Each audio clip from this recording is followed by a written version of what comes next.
네, 안녕하세요. 여러분의 하루가 항상 따뜻한 봄날이길 응원하는 봄날 방문 요양센터입니다.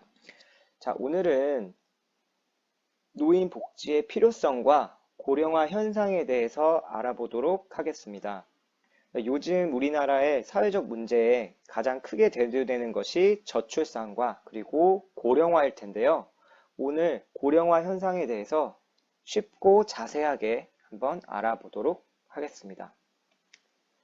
자, 먼저 가장 기본적인 개념만 간단하게 하고 들어가겠습니다. 자, 노인의 개념은요, 노인복지의 대상이 되는 사람을 노인이라고 하는데, 일반적으로 65세, 지원 사업에 따라 60세 이상이 되는 사람을 노인이라고 합니다. 자, 그렇다면 고령화의 정의는 평균 수명의 증가에 따라 의료가 발전하고 사회가 발전하면서 요즘에 평균 수명이 많이 늘었죠. 이것에 따라서 총 인구수 중에 차지하는 고령자, 노인의 비율이 점차적으로 많아지는 사회 현상을 고령화 현상이라고 합니다. 자, 이렇게만 이해하시면 될 것 같고요. 이제 더 중요한 우리 65세 이상 노인의 증가 추세에 대해서 알아보도록 하겠습니다. 자, 여기서 문제 한번 내볼게요, 여러분. 지금 2024년, 이제 새해가 돼서 2024년인데, 현재 기준으로 우리 한국은 어떤 사회일까요?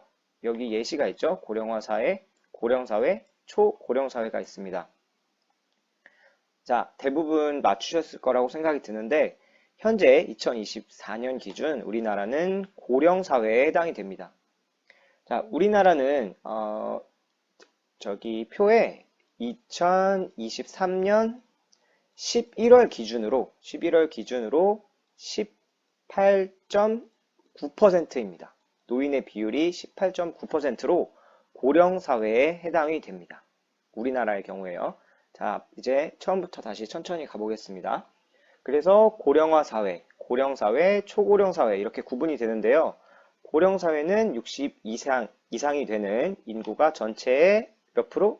7% 이상일 경우 고령화 사회, 고령사회는 65세 이상이 14% 이상, 14% 이상일 때 고령사회, 그리고 초고령사회는 65세 이상이 20% 이상일 때, 20% 이상일 때 초고령사회, 이렇게 얘기를 하고 있습니다.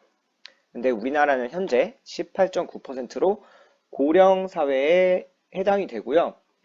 우리나라의 고령화 같은 경우는 전 세계적으로 유례가 없을 정도로 빠르게 진행이 되고 있습니다.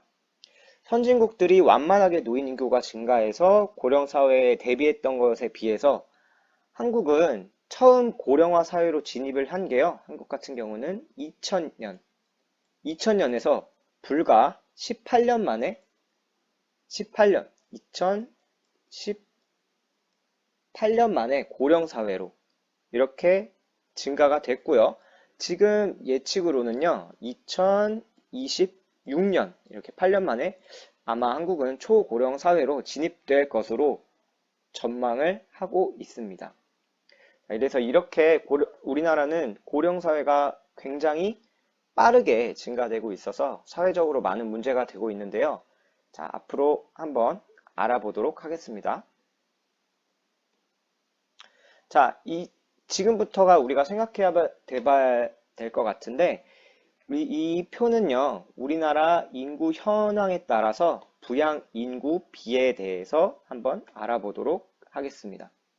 자, 부양 인구비란 무엇이냐면요, 생산 가능 인구는 15세에서 64세 중 소년 인구는 0세에서 14세까지 소년 인구, 그리고 노인 인구, 아까 얘기했었죠? 노인 인구 65세 이상의 비율을 얘기를 합니다. 즉, 생산 가능 인구가 부양해야 하는 사회 경제적 부담 정도를 나타낸다고 할 수 있겠습니다. 이해되셨죠? 그래서 여기 보시면 0세에서 15세 미만 인구와 65세 인구를 우리 15세에서 64세 인구를 생산 가능 인구라고 합니다. 생산 가능 인구. 나눈 값을 부양 인구 비라고 볼 수 있습니다. 자, 그러면 우리 표를 한번 해석해 보도록 하겠습니다. 자, 여기 보시면 부양 인구비가 60년대부터 시작해서 점차적으로 완만하게 줄어드는 것을 보실 수 있는데요. 이 표를 보시고 부양 인구비가 줄어들었다고 해서 좋은 현상이네 이렇게 보실 게 아니고요. 우리 부양 인구비 같은 경우는 소양 부양 인구비, 생산 가능 인구 중 소년 인구수의 비율, 그리고 노인 부양 인구비, 생산 가능 인구 중 노인 인구 비율이 있습니다. 이때 초반에 말씀드렸듯이 저출산이라는 문제가 있었죠. 우리 저출산으로 인해서 소년, 즉 15세 미만 인구수가 많이 줄어들었기 때문에 상대적으로 부양 인구비는 낮게 이렇게 나타나는 현상을 볼 수 있습니다. 그렇기 때문에 이렇게 낮아졌다고 해서 우리가 좋게만 볼 게 아니고요. 결국 이 소년 15세 미만 인구가 나중에 어떻게 되죠? 그쵸? 생산 가능 인구인 15세에서 16세 사이에 15세에서 64세 인구가 되기 때문에 이 생산 가능 인구가 미래에는 줄어드는 문제가 발생할 수 있습니다. 그래서 부양 인구비는 1960년 82.6명에서 99년 44.3명으로 30년 사이에 절반 가까이 줄었고요. 지속적으로 감소해서 2023년 현재에는 42.5명을 기록하고 있습니다. 부양 인구비가 이렇게 나타나고 있습니다. 자, 그러면 우리가 좀 더 집중적으로 봐야 될 것은 고령화 현상에 있어서는 우리가 중요한 건 노년 부양비일 텐데요. 노년 부양비를 한번 알아보도록 하겠습니다. 자, 노년 부양비는 총 인구 중 생산 가능 인구에 대한 고령 인구의 100분위를 말하고 있습니다.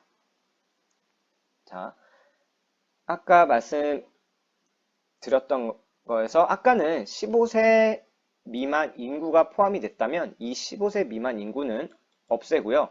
15세 이상 인구를 우리 생산 가능 인구수로 나눈 것을 얘기합니다. 자, 노년 부양비는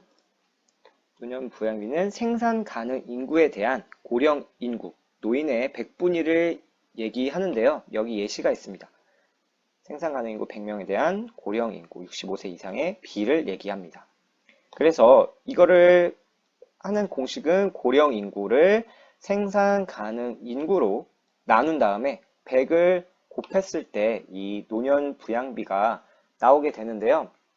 이게 조금 제가 이해하기 쉽게 예를 들어 보도록 하겠습니다. 예를 들어 봄날 마을에 노인 인구가 3명이 있고 만약에 생산 가능 인구가 3명이 있다고 했을 때 이때 노년 부양비는 어떻게 되는 거죠? 네, 그렇죠. 100이 되게 되는 거죠. 3 나누기 3 해서 1 곱하기 100 이렇게 100이 되게 되는 거고요. 이건 너무 쉬운 예였죠. 예를 들어 노인이 5명 그리고 생산 가능 인구 15세에서 64세 인구가 10명이라고 하겠습니다. 그럴 땐 몇이 나오죠, 여러분? 5 나누기 10 해서 50 이렇게 나오게 됩니다. 그래서 만약에 예를 들어 50 노년 부양비가 50으로 나왔을 때는요. 이거를 다시 생각해 보면 우리 생산 가능 인구 2명당 노인 1명을 부양한다. 이렇게 이해를 하시면 되겠죠. 노인 5명에 생산 가능 인구 10명을 해서 50 부양비가 나왔다면 이 50은 우리 생산 가능 인구 2명당 1명을 부양하고 있구나. 만약에 100이 나왔다 하면 생산 가능 인구